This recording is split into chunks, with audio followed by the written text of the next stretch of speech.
Brought to you by Agilus Diagnostics.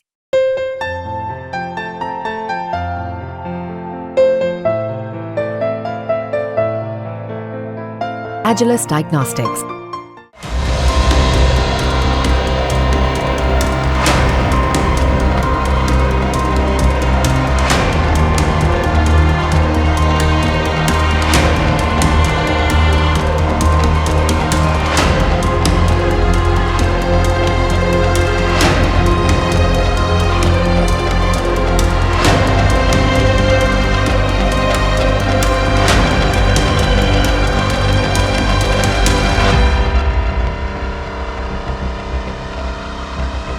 मी आता Sinhagad road भागाच्या एकता नगर परिसरात उभा आहे. सकाळपासून पाणी साचले. तुम्ही इथे या व्हिज्युअल्स मध्ये बघू शकता की कशा पद्धतीने लोकांना मदत पोहोचवली जाते. पालिकेचे कर्मचारी असतील किंवा वेगवेगळ्या संस्था असतील, लोक असे घरातून पिशव्या खाली सोडतायत. त्यांना खाण्यासाठीचं सामान इथे पुरवलं जात आहे. नुकतेच इथे त्यांना समोसे वगैरे इथे आणून देण्यात जातात. काही सेवाभावी संस्था असतील किंवा पीएमसीचे कर्मचारी हे इथे मदत पोहोचवायला आलेत. खरं तर या भागातलं पाणी आता थोडंफार ओसरू लागलंय थोडंफार, पण सकाळपासून मोठ्या प्रमाणात इथे पाणी होतं. लोक सगळे अडकून पडलेत घरामध्ये. आणि सिंहगड रोडचा भाग जो आपण ज्याला असं म्हणू की सखल भाग आहे, ज्या भागात सगळ्यात जास्त आणि सगळ्यात लवकर पाणी घुसतं, अशा ठिकाणी पाणी लवकर घुसलेलं आहे. आणि त्यामुळे इथे बाईक्स ह्या कशा पद्धतीने सगळ्या पाण्याखाली गेलेल्या आहेत या पण तुम्हाला व्हिज्युअल्स मध्ये दिसत असतील. वेगवेगळ्या ठिकाणी दोऱ्या लावण्यात आल्यात. आत्ता म्हणजे सकाळपासून जवळपास 5 ते 6 तासांतर पाणी थोडंफार किमान ओसरलंय असं आपण आता म्हणू. अदरवाईज इथे सकाळपर्यंत खांद्या एवढं पाणी होतं. म्हणजे जवळपास 5 फुटापर्यंत 4 ते 5 फुटापर्यंत इथे पाण्याची सकाळपासून होतं. त्यामुळे वेगवेगळ्या ठिकाणी दोऱ्या लावण्यात आलेल्या होत्या. अजूनही या गाड्या बऱ्यापैकी पाण्याखाली आहेत असं दिसतंय, पण स्थानिकांना आधार नाहीये, कारण अजून लोक खाली आत्ताशी थोडेफार काही प्रमाणात उतरू लागलेत. पण रेस्क्यू टीम मात्र सकाळपासून इथे दाखल झालेल्या होत्या आणि त्यांनी वेगवेगळ्या ठिकाणाहून दोऱ्या लावणं असेल, लोकांना काही महत्त्वाचं सामान पोहोचवणं असेल, या सगळ्यासाठी कामं सुरू केली. आता पुढे रेस्क्यू टीम्स ज्या आहेत त्या पुढे दोऱ्या घेऊन एकमेकांना हेल्प करून त्या रेस्क्यू टीम आता पुढच्या आणखी एरियात दाखल होत आहेत, ज्या ठिकाणी आणखी खोल आपण असं म्हणू की ज्या ठिकाणी जास्त आणखी पाणी भरलेलं आहे त्या ठिकाणी हे सगळेजण दाखल होत आहेत. एकता नगरचा हा संपूर्ण एरिया आहे सिंहगड रोड भागातल्या. कारण काही बिल्डिंग्स मध्ये पाणी शिरलं, या ज्या ठिकाणी पाणी शिरलं त्या ठिकाणी लोकांना सकाळी बाहेर नाही निघता आलं. रात्रीचा संपूर्ण हे होता. गाड्या एकमेकांवरती रात्री चढलेल्या सुद्धा तुम्हाला दिसत असलेल्या व्हिज्युअल्स मध्ये की पाण्याच्या फ्लोमुळे गाड्या एकमेकांवरती चढलेल्या आहेत. आणि त्यानंतर वाहनांचं नुकसान झालं ते तर समोर आलेलंच आहे, पण याच्या व्यतिरिक्त या भागामध्ये लोकांना मुळात रात्रभरातून खाली उतरता आलं नाही. आणि रात्रभरात पाऊस झाला. साधारण 2-2:30 नंतर इथे पाणी भरायला सुरुवात झाली आणि त्यानंतर रेस्क्यू ऑपरेशन सुरुवात झालं. सकाळी 5 वाजता पीएमसीचे कर्मचारी पोहोचले असं इथल्या स्थानिकांचं इथले असं म्हणणं आहे की साधारण 5 नंतर पीएमसीचे कर्मचारी इथे पोहोचले आणि त्यानंतर त्यांनी मदत करायला वगैरे सुरुवात केली. आपण काही स्थानिकांशी पण बोलण्याचा प्रयत्न करू की नक्की त्यांचं काय म्हणणं आहे, किती वाजता लोक आले आणि किती वाजता नक्की हे सगळं ऑपरेशनला सुरुवात झाली. तुम्ही इथेच राहता का? हो, मी इथेच राहतो. कधी पाणी साचलं आणि काय नक्की घडलं? रात्री 2:30-3 नंतर पाणी सोडण्यात आलं. हळूहळू पाणी वाढत गेलं. तसं रात्रीची लोक सगळी इथं कमी होत गेली. म्हणजे गाड्या वगैरे काढणं वगैरे सगळे गोष्टी होत गेल्या. पण आता ही जी परिस्थिती, आता पाणी उतरायला लागलेलं आहे, पण एवढं भरपूर नुकसान झालेलं आहे. गाड्यांचं झालंय, दुकानांचं झालंय, प्रत्येक घरात पाणी गेलेलं आहे. आणि प्रशासन आता इथं काळजी घेत आहे. नाही, पण अधिकारी वगैरे कधी पोहोचले प्रशासनाची? हा, ते आहे 2:30-3 वाजल्यापासून आहेत, काही लोक आहेत इथे आणि करतात, हे आता मदत करतात. इथे रेस्क्यू ऑपरेशन सुरू आहे. नक्की. महत्वाचं म्हणजे प्रशासनाने याबद्दल अलर्ट केलं होतं, काल सांगितलं होतं?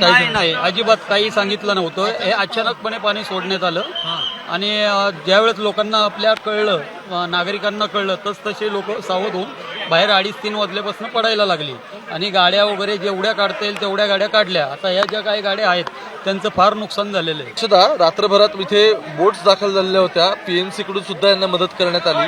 आतापर्यंत पुण्यातला महत्त्वाचा रिपोर्ट असा आहे की रात्रभरात शहरामध्ये 3 मृत्यू झालाय आणि मावळ या प्रांतामध्ये आणखी एका व्यक्तीचा मृत्यू झालाय. तर यातले जे 3 मृत्यू झालाय त्यामागचं एक मूळ कारण असं होतं की जो म्हणजे नदी काठचा रस्ता आहे, ज्या नदी काठच्या रस्त्याला वेगवेगळे स्टॉल्स असतात, वेगवेगळे खाण्याचे वगैरे दुकानं आहेत तिथे.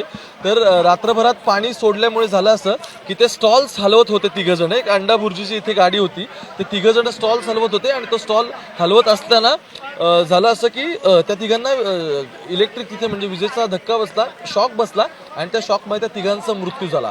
मावळमध्ये जी घटना घडली ती पण अशाच एका प्रकारची घडली. इलेक्ट्रिक शॉक नाही पण दरड कोसळल्याचं प्रथमदर्शनी कळतंय. त्यामुळे आतापर्यंत पुण्यामध्ये जवळपास या सगळ्या पावसाच्या प्रकरणामध्ये 4 जणांचा मृत्यू झाला असं समोर येत आहे. आणखी रेस्क्यू ऑपरेशन्स मात्र वेगवेगळ्या ठिकाणी सुरू आहेत. आता मी जिथे उभं आहे तिथे बऱ्यापैकी म्हणजे ही आपण असं म्हणू की दिस इज बेटर सिच्युएशन आणि त्याचं कारण असं आहे की आताच्या घडीला हे ओसरलेलं पाणी यापेक्षा जास्त पाणी होतं. आता तुम्हाला या बिल्डिंगचं पार्किंग मी दाखवतो. या बिल्डिंगचं पार्किंग एक थोडंसं बेसमेंटला आहे. साधारण तुम्हाला अंदाज येईल की हे पार्किंग कितपर्यंत खाली गेलंय आणि कुठपर्यंत पाणी या पार्किंगमध्ये साचलंय. साधारण हे 1.5 ते 2 फुटाचंच अंतर दिसत असलेल्या पिलर पासून तुम्हाला आणि त्याच्या खाली पूर्ण पाणी आहे. म्हणजे आपण आता जिथे उभे आहोत त्याच्यापासून हे थोडंसं एक बेसमेंटला असलेलं खाली पार्किंग आहे आणि त्याच्यापासून हे वरती घर आहेत. सो याच्यापेक्षा वरपर्यंत म्हणजे हे जे कपडे वाळत घातलेत इथपर्यंत सकाळी पाणी आलेलं होतं. थोडक्यात बेसमेंट पासून वरपर्यंत पूर्ण पाणी आलेलं होतं आणि नंतर लोकांनी दोऱ्या सोडल्या, लोकांनी पिशव्या सोडल्या आणि तिथून मदत घेतली स्थानिकांकडून आणि त्यानंतर 5 वाजता पीएमसीची इथे वेगवेगळी पथकं दाखल झाली. ज्यावेळी कंट्रोल रूमला लोकांकडून फोन गेले, स्थानिक पोलिसांना फोन देण्यात आले आणि अशावेळी मग तुम्ही इथे बघतायत की वेगवेगळ्या ठिकाणी असे दोऱ्या लावण्यात आलेल्या आहेत की कुणी वाहून जाऊ नये किंवा कोणाला काही मदतीने जर पुढे चालत जायचं असेल तर अशा पद्धतीने दोऱ्या लावण्यात आल्यात. पण वाहनांचं आताच्या घडलं मोठं नुकसान झालं हे यातून क्लिअर झालंय.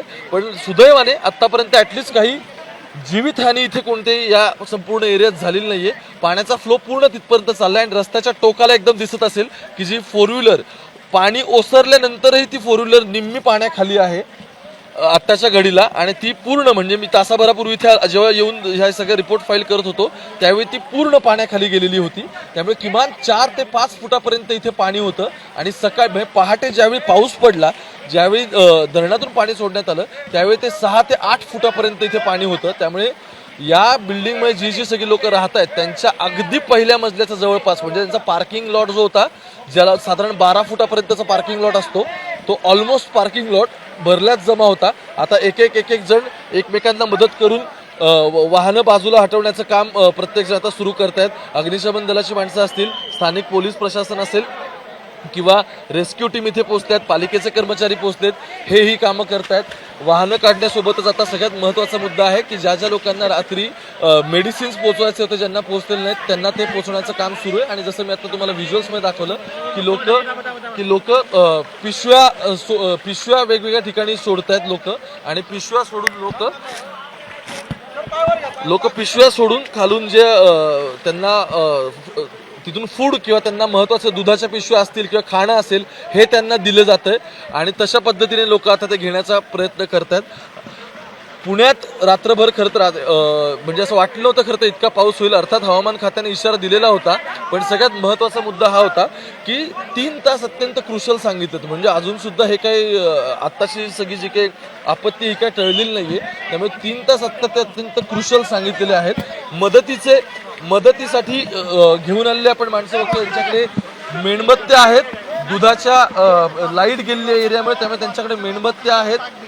दुधाच्या ताक किंवा दुधाच्या पिशव्या ते घेऊन येतात, लोकांना येतात. काही जणांकडे भोंगे आहेत ते लोकांना आवाज देण्यासाठी त्यांच्याकडे सायरन वेगवेगळे आणलेले आहेत त्यातून ते लोकांपर्यंत पोहोचण्याचा प्रयत्न करतात आणि प्रत्येक जण आपापल्या घरातून दोऱ्या सोडतोय. त्या दोऱ्यांमध्ये त्यांना आवश्यक असणाऱ्या गोष्टी दूध किंवा ताकाच्या पिशव्या असतील हे ते घेऊन बिस्किटचे पुढे असतील अशा पद्धतीने ते घेण्याचा प्रत्येक जण प्रयत्न करतात आणि आपापल्यांना वरती म्हणजे फर्स्ट फ्लोअरला ते प्रत्येक जण घेतात आणि वरच्या मजल्यांपर्यंत सुद्धा ते पोहोचवण्याचा प्रयत्न करतात. पुण्यातल्या सिंहगड रोडवरती मी आता उभा आहे. खरं तर प्रशासनाने पाणी सोडण्यासंदर्भात इशारा काल दिला होता, या संदर्भात माहिती पण देण्यात आली होती. पण आपल्याकडे सगळ्यात मूळ मुद्दा ना कम्युनिकेशनचा होऊन जातो. म्हणजे असं होतं की माध्यमांना त्या बातम्या पोहोचतात, माध्यमांनी त्या बातम्या दिलेल्याही होत्या, पण सर्वसामान्यांना ते मेसेजचे अलर्ट येणं किंवा ते सर्वसामान्यांनी ते तितके सिरियसली घेणं आणि ते बघणं, या सगळ्या गोष्टींची जी प्रक्रिया आहे ना, ती प्रक्रिया कितपत पार पडली याबद्दल प्रश्न आहेत. आणि म्हणून आजचा हा दिवस उद्भवला आहे. आणि सगळ्यात महत्त्वाचं म्हणजे अग्निशमन दल असेल तर ते सकाळपासून, सकाळ म्हणण्यापेक्षा ते मध्यरात्री 3 वाजल्यापासून कार्यरत आहेत पुण्यामध्ये. त्यानंतर कलेक्टरेटने कालच आदेश दिलेले होते. हवामान खात्याच्या आदेशानंतर काल बैठक सुद्धा पार पडलेली होती. आज सकाळपासून सुद्धा कलेक्टर कंट्रोल रूम मधून आढावा घेतात. थोड्या वेळात अजित पवार पालकमंत्री म्हणून ते सुद्धा थोड्या वेळात पुण्यात पोहोचतील. अजित पवार सकाळी मंत्रालयातूनच पुण्यातल्या सगळ्या परिस्थितीचा कंट्रोल रूम मधून आढावा पुण्यात पोहोचत आहेत. ते नक्की पोहोचल्यानंतर आता थोडं वेगवेगळ्या ठिकाणी आढावा घ्यायला जातील. पण पाण्याचा निचरा व्हायला काही प्रमाणात आता सुरुवात झाली आणि ही सगळ्यात आत्ताच्या घडीला मी असं म्हणेन की सगळ्यात चांगली आणि सगळ्यात महत्वाची बाब आहे आत्ताच्या घडीला आणि दिलासादायक बाब ज्याला आपण आता असं म्हणू. कारण जोपर्यंत पाण्याचा निचरा होत नाही तोपर्यंत एक्झॅक्टली काय झालंय काय नाही या गोष्टी समोर येणार नाहीत. कारण जोपर्यंत पाणी आहे तोपर्यंत वाहनांना नक्की काय झालंय किंवा आणखी काही मौल्यवान गोष्टी कुठे वाहून गेल्यात का किंवा काय, या सगळ्या गोष्टींचा थांगपत्ता लागणार नाहीये. पण सुदैवाने अजून पाण्याची पातळी वाढल्यामुळे किंवा म्हणजे कोणत्याही एरियात पाणी घुसल्यामुळे लोक अडकून बसलेत आणि त्यांच्यापर्यंत मदतच पोहोचलेली नाही असं आत्तापर्यंत झालेलं नाहीये. मदत पोहोचते, काही ठिकाणी उशीर होतोय, पण यामुळे जीवितहानी झाल्याचं सुदैवाने काही कुठे अजून समोर आलेलं नाहीये. आणि ही सगळ्यात दिलासादायक बाब आत्ताच्या घडीला म्हणावी लागेल. जवळपास 40,000 क्युसेक विसर्ग झालेला आहे खडकवासल्यामधून, जे खडकवासला ज्याला पुण्याचा टॅप नळ असं म्हटलं जातं की ऑलमोस्ट 2 टीएमसीचं धरण आहे. पण रात्रभरात झालं असं की खडकवासला आणि खडकवासलाचा जो कॅचमेंट एरिया आहे पूर्ण, म्हणजे वरसगाव धरण असेल, पानशेत धरण असेल किंवा वरती जुन्नर आंबेगाव तालुका असेल, इकडे मुळशी मावळ असेल, या सगळ्या वेगवेगळ्या ठिकाणच्या धरणांच्या कॅचमेंट एरियामध्ये जास्त प्रमाणात पाऊस पडला आहे आणि त्यामुळे धरण क्षेत्रामध्ये पाण्याचा ओढ वाढला आणि म्हणून नद्यांना इतकं पाणी सोडून द्यावं लागलं. हा सगळ्यात महत्त्वाचा मुद्दा होता आणि त्यामुळे वेगवेगळ्या एरियांमध्ये जो उंच सकल सगळा भाग आहे तिथे इतकं सगळं पाणी वाहतंय, साचलंय. पण अर्थात म्हणजे मी मगाशी लाईव्ह सुरू केलं होतं तेव्हा असलेली परिस्थिती, तेव्हा कमरे इतकं पाणी होतं आणि ते पाणी आता बऱ्यापैकी या भागात तरी किमान कमी झालंय.